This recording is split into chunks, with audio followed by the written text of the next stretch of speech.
Overview: if you or someone you know has type 1 diabetes, you're likely familiar with low blood sugar, or hypoglycemia. Sweatiness, confusion, dizziness, and extreme hunger are some of the signs and symptoms that occur when blood sugar drops below 70 mg/dl, 4 mmol/L. Most of the time, a person with diabetes can treat low blood sugar on their own. However, if it isn't treated promptly, low blood sugar can become a medical emergency.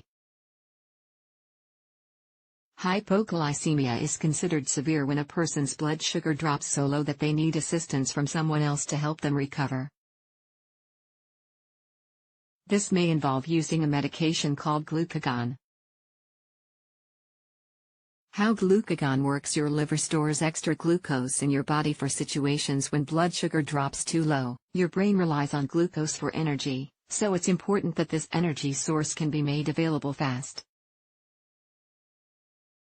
Glucagon is a hormone made in the pancreas. In a person with diabetes, natural glucagon doesn't work properly. Glucagon medication can help trigger the liver to release the stored glucose.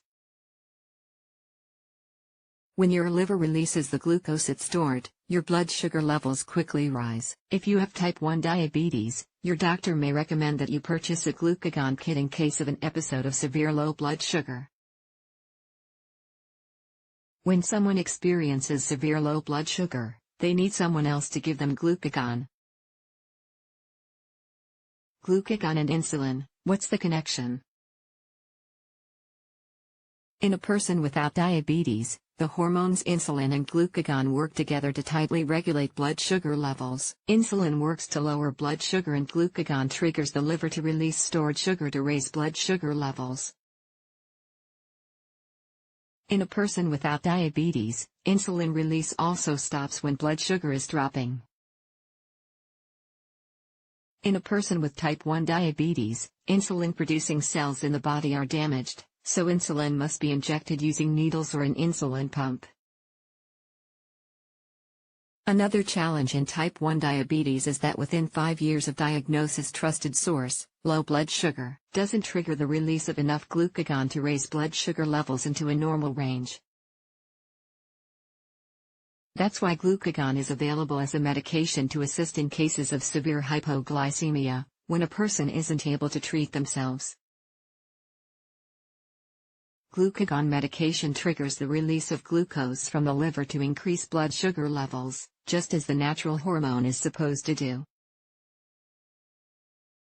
Types of glucagon: there are currently 2 types of injectable glucagon medication available in the United States.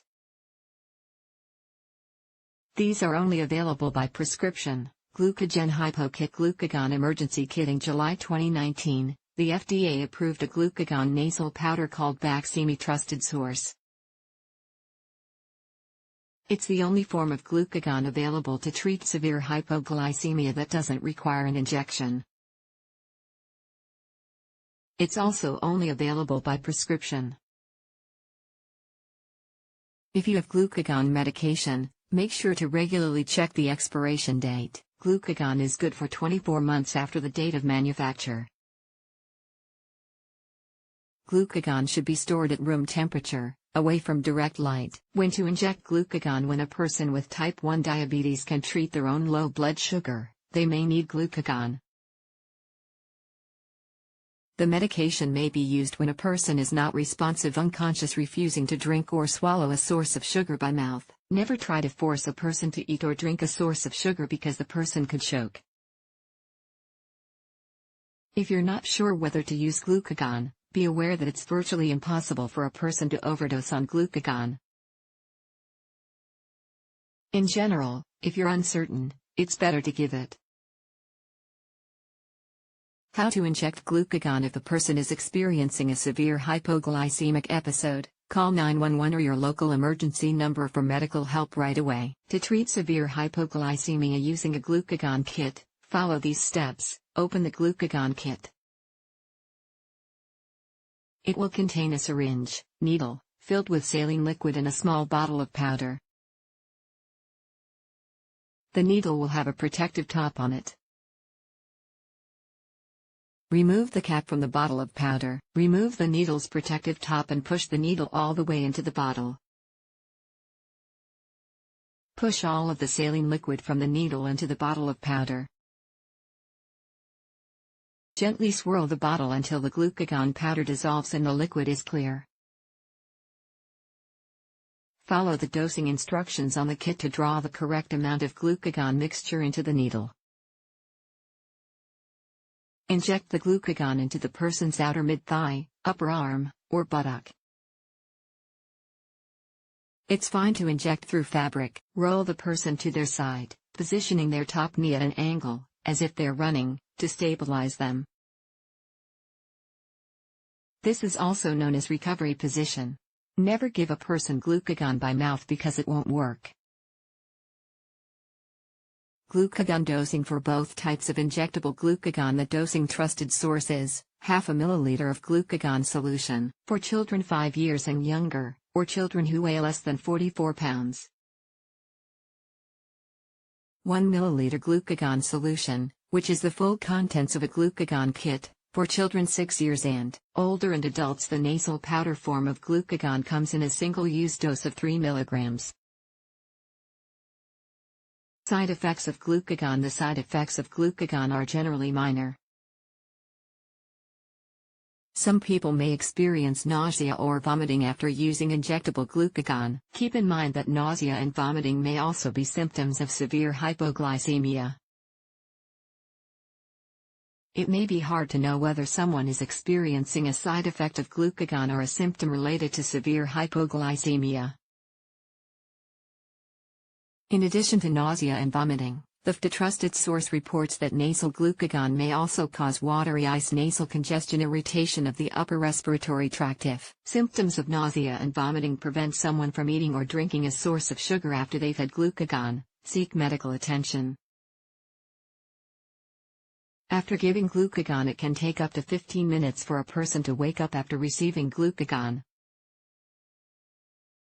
If they're not awake after 15 minutes, they need emergency medical assistance.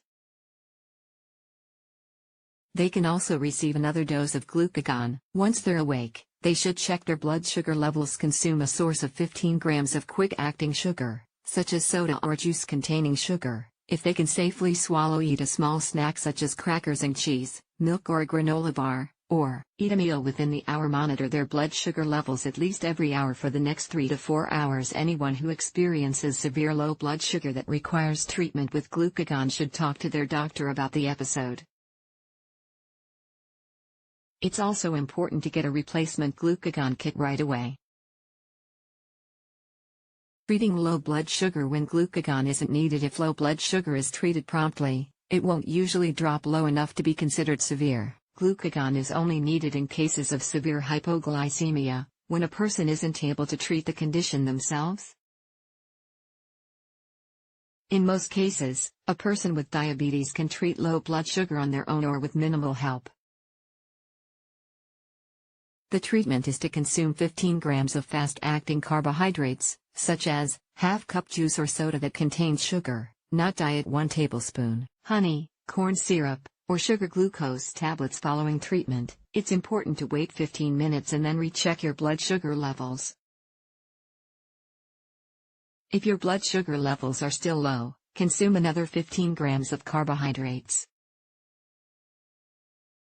Continue doing this until your blood sugar is above 70 mg/dl, 4 mmol/L. The takeaway: many cases of hypoglycemia can be self-managed, but it's important to be prepared. Severe hypoglycemia needs to be treated with glucagon. You might consider wearing a medical ID. You should also tell the people you spend the most time with that you have type 1 diabetes and where to find your glucagon treatment. Reviewing the steps for using glucagon medication with others may help you feel more comfortable in the long term. You'll know that someone has the skills to help you if you ever need it.